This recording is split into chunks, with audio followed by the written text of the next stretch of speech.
Break के बाद आपका एक बार फिर से स्वागत है। आप देख रहे हैं बिंदास बोल, और बिंदास में हम आपके सामने मुद्दा लेकर आए कि सूचना के अधिकार का गला घोटने की सरकार की इस कार्रवाई का, कदम का, इरादे का और मकसद का आप क्या करना चाहते हैं। आप इसको होने देना चाहते हैं या इसको रोकना चाहते हैं। इस कानून को आपके हाथ में हथियार के तौर पर देखना चाहते हैं या सरकार के पैरों के नीचे बलि जाते हुए देखना चाहते हैं। आपको तय करना है और इसके लिए कॉल करना है, एसएमएस करना है, या आप कॉल एसएमएस नहीं करते तो आप फेसबुक के द्वारा facebook.com/sudarshan न्यूज पर प्रतिक्रिया दे सकते हैं। और यह प्रतिक्रिया यहां स्क्रॉल पर हम दिखाएंगे, साथ साथ में हमारे फेसबुक पेज पर भी ये रहेगी और sudarshan.tv.com के चैट सेक्शन में भी करोड़ों लोग इसके ऊपर अपनी प्रतिक्रिया देंगे। हमारे साथ कुछ कॉलर जुड़े हैं, सुनते हैं उनकी बात।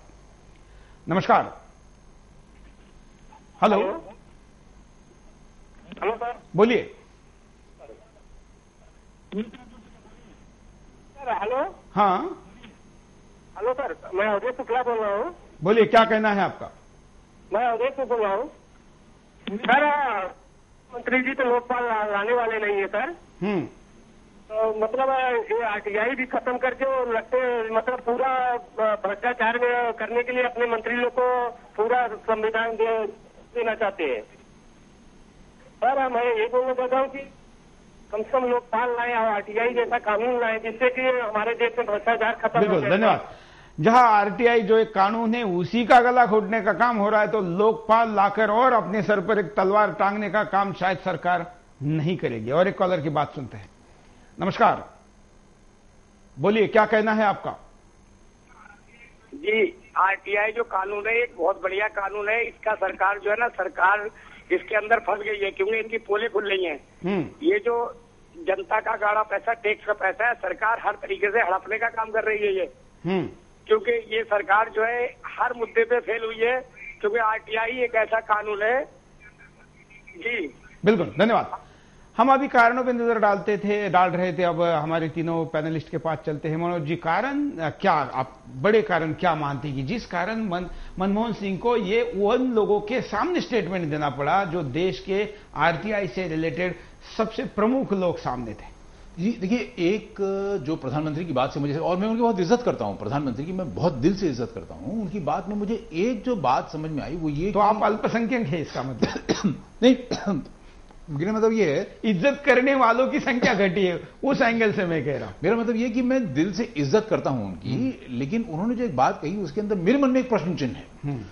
वो उन्होंने ये कहा कि भाई निजता का उल्लंघन या ऐसी बातें जो कि मतलब पब्लिक के लिए जानना जरूरी नहीं है, तो ऐसी बातों की वजह से मतलब सरकारी अफसरों का, पूरे सरकारी उसका मशीनरी का समय जाया होता है। मनमोहन सिंह जो दूसरे मनमोहन सिंह जो हमारे स्टूडियो में हैं, उन्होंने कहा कि भाई निजता का मतलब तो पहले से ही बता दिया गया है। तो एक तो ये बात, ताज्जुब की बात यह है कि इसी अधिवेशन में, 12 अक्टूबर वाली अधिवेशन में, प्राइम मिनिस्टर के साथ जो अटैच्ड हैं minister of state Narayan Swami ji, उनका साहब हमें डिफाइन करना पड़ेगा कि निजता क्या है। तो यानी 7 साल में आपको तो डिफाइन कर देना चाहिए था कि निजता क्या है। निजता तो पहले से डिफाइन है, लेकिन अब 7 साल बीत गए ये राइट टू इन्फॉर्मेशन एक्ट को, तो अब आपको डिफाइन कर देना चाहिए। अच्छा, डिफाइन कर दीजिए, कोई बात नहीं, अब डिफाइन कर दीजिए। तो प्रधानमंत्री का जो ये एक उनके आलोचना का विषय है कि मतलब पूरी सरकारी मशीनरी का वक्त जाया होता है कि लोग फर्जी मतलब फालतू की बातें पूछ लेते हैं, तो उसका उपाय कर लीजिए। लेकिन मतलब इस पे अभी तो कानून पूरी तरह से लागू हो जाए तब तो हमको संतोष हो। हमें तो दुख इस बात का हो रहा है कि अभी कानून पूरी तरह लागू ही नहीं हुआ है। बिल्कुल, एक कॉलर के पास चलते हैं, सुनते हैं। नमस्कार। नमस्कार, बोलिए। मैं कहना चाहता हूँ जो आरटीआई कानून है ये लोगों की बहुत मेहनत से अमल में आया है। इसके लिए लोगों को बहुत प्रयास करना पड़ा है और अभी तो ये अपने पूरे अस्तित्व में आया नहीं है, पूरी तरह से अमल में नहीं आ पाया है। और अभी से हम इसको काटने की कोशिश कर रहे हैं तो वो एक अच्छी बात नहीं है। लेकिन हाँ, कुछ लोग इसका गलत इस्तेमाल भी करते हैं, जो ऐसी सूचना मांगते हैं जिसका कोई लेना देना नहीं होता, तो उसको कम करना भी उचित है। बिल्कुल, लेकिन जो तर्क दिया जाता है कि ऐसी गलत उपयोग होता है, तो प्रधानमंत्री कार्यालय का भी गलत उपयोग हो रहा है, संसद का हो रहा है, राष्ट्रपति भवन का हो रहा है, तो हम इनको बंद करते हैं क्या?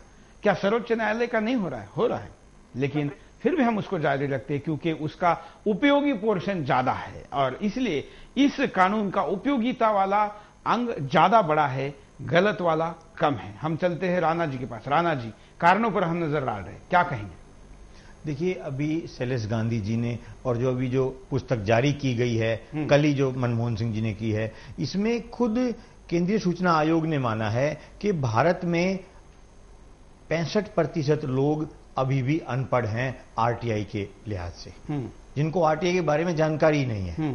इसकी मैं एक जानकारी देना चाहूंगा कि कई सौ करोड़ रुपए सरकार ने खर्च किए हैं इसके प्रचार के लिए, अपनी वाहवाही लूटने के लिए। ये सारी चीजें जितनी भ्रष्टाचार की बड़े लेवल पे सामने आ रही हैं, ये बिल्कुल ठीक हैं, लेकिन इसका जो दूसरा पहलू है वो ये है कि इससे आम आदमी का बहुत भला हो रहा है। मैं ये जानकारी देना चाहूंगा कि एक चौथाई खर्च, एक नरेला मंडी है जो नरेला में किसान अपना गेहूं बेचते हैं, उसमें ये खर्चा दिखाया गया। एक चौथाई खर्चा उन्होंने अपनी गाड़ियों के तेल के ऊपर खर्च कर दिया।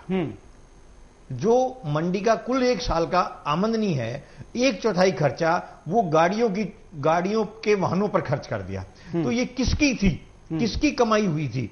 क्या ये किसान से उसका टैक्स लेकर इकट्ठा नहीं किया गया था? क्या उन अधिकारियों ने किसान की जो खून पसीने की कमाई थी उससे लिया गया टैक्स गलत खर्च नहीं किया? क्या इसके ऊपर कानूनी कार्रवाई नहीं होनी चाहिए? इसके ऊपर कोई ध्यान नहीं दे रहा है। सिर्फ ये होना चाहिए कि वो आपने को एम्बुलेंस का भी एक ऐसा उदाहरण बताया था कि जिसमें सूचना के अधिकार से पता चला कि उसने 4 पेशेंट केवल ट्रांसपोर्ट किए हैं और उसके ऊपर 1.5 लाख, आपने शायद 4 साल पहले बताया था राणा जी। 2 साल पहले की बात है। ये कि जो हॉस्पिटलों में एम्बुलेंस नियुक्त होती हैं उनके ऊपर कितना खर्च होता है, उनके ऊपर ड्राइवर रखे जाते हैं, उनके ऊपर मेंटेनेंस होती है, उसके ऊपर आज की हालात में, आज की स्थिति में ये है कि अगर वो हम किराए का इस्तेमाल करें गाड़ी तो वो सस्ती पड़ती है, और जो गाड़ी के ऊपर खर्चा होता है